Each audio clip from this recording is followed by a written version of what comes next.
The three facial zones and the five peaks. Our face is divided into three key zones.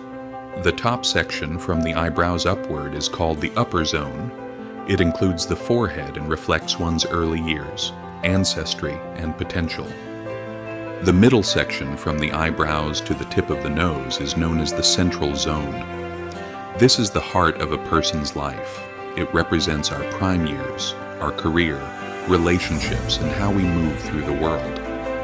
Among the three, this central zone is the most crucial.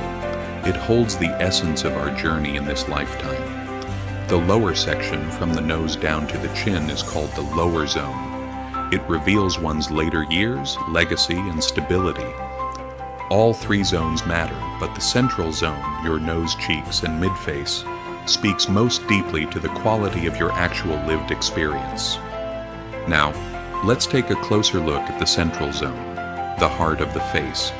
It includes the cheeks and the nose as one pair, and the eyes and eyebrows as another. Add in the ears, and what you have is a complete system for sensing and expressing.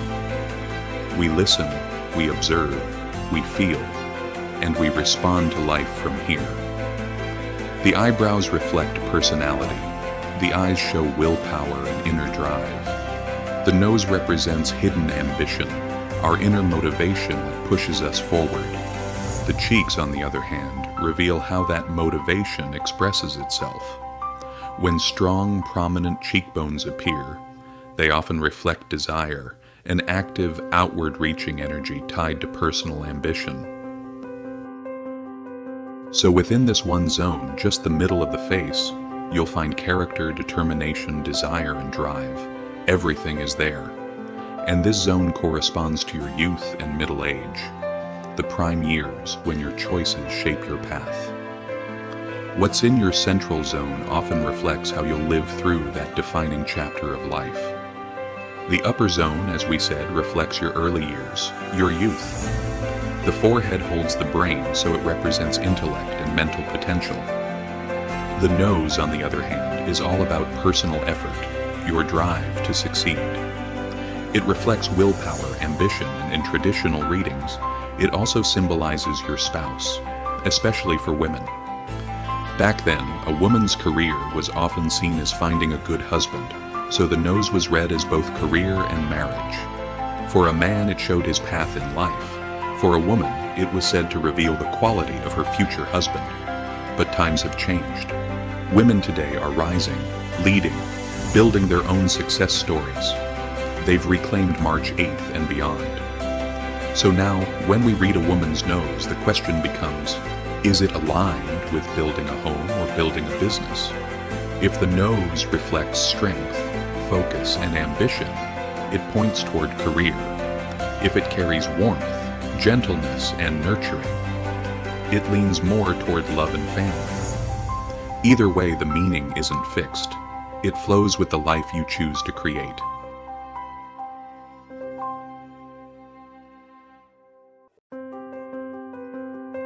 The lower zone includes the mouth, philtrum, chin, and jawline. In face reading, this zone represents your later years, typically from age 51 onward.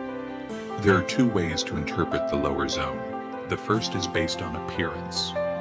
If this area is full and well balanced, it suggests a smooth, fulfilling old age, good health, loving family, strong relationships.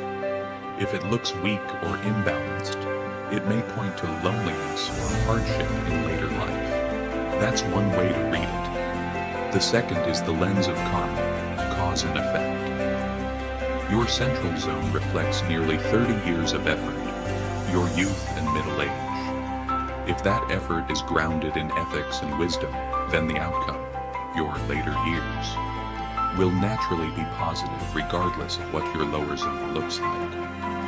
So even if your chin is a bit small or your teeth slightly misaligned, don't worry. If you've lived those earlier years with kindness and integrity, you'll enjoy a long life surrounded by loved ones and deep respect. Now ask yourself, which view feels more true? Is it the person with a beautiful jawline but a life full of selfishness and harm, who never makes it past 50? Who might be gone before the signs of old age even have a chance to show? In the end, karma speaks louder than features. Alright, let's take a look at the chart. The upper part of the face, the forehead, represents your childhood years. But even before that, there's a phase that comes before birth.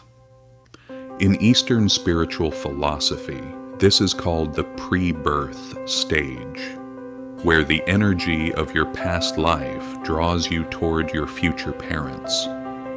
That's the karmic force pulling you into this life. Then you're born, and your childhood unfolds, represented by the forehead, or what's called the upper zone. Once you step into your 20s, you enter the prime of life, your youth and middle age. This is reflected in the central zone of the face. The eyebrows, eyes, nose, cheeks, and ears. Each part connects with a different chapter of your adult life.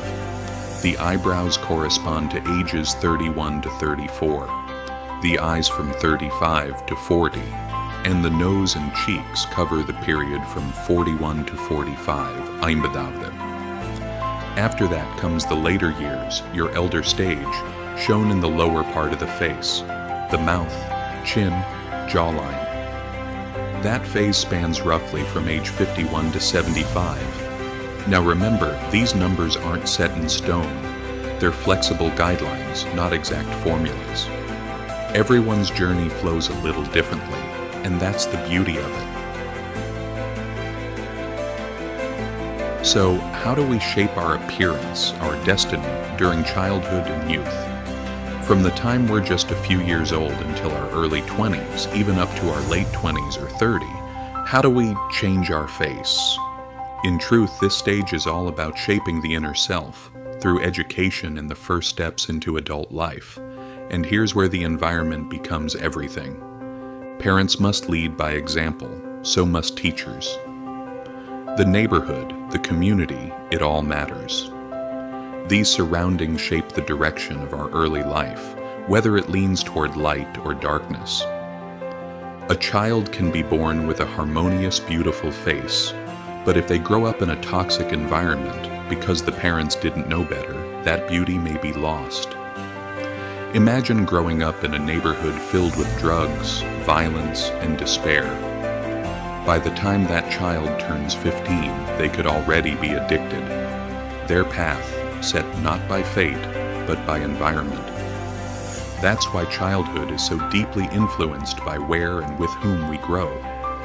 It's an age of dependency on guidance, protection, and the energy around us. We call this kind of environment a triple jewel environment. Want to know what that means? Join the Right View Level 1 course. Awakening Life's Meaning. It's online and it might just shift your whole path. Now we enter the next phase, youth and adulthood. This is when you begin to stand on your own. You've left the comfort of home, worked a few years, maybe started a family, have a spouse, children. This is the season of self-mastery, of growing into your own. But to truly mature, you need to know: what are the foundations that shape your growth? What seeds must you plant to thrive in this life?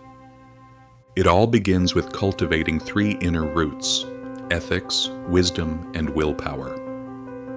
These are the core values you must train yourself in.